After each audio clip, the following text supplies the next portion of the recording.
صحیح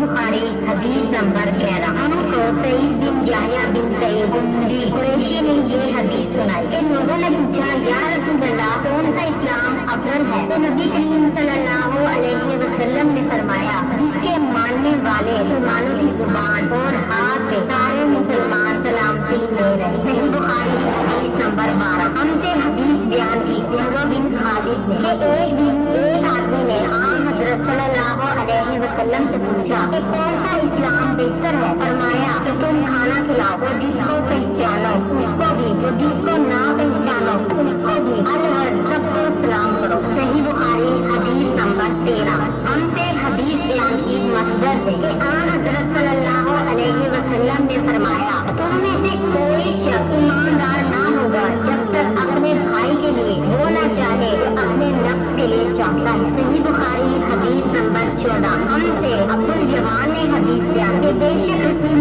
کریم صلی اللہ علیہ وسلم نے فرمایا قسم ہے اس ذات کی جس کے ہاتھ میں میری جان ہے تم میں سے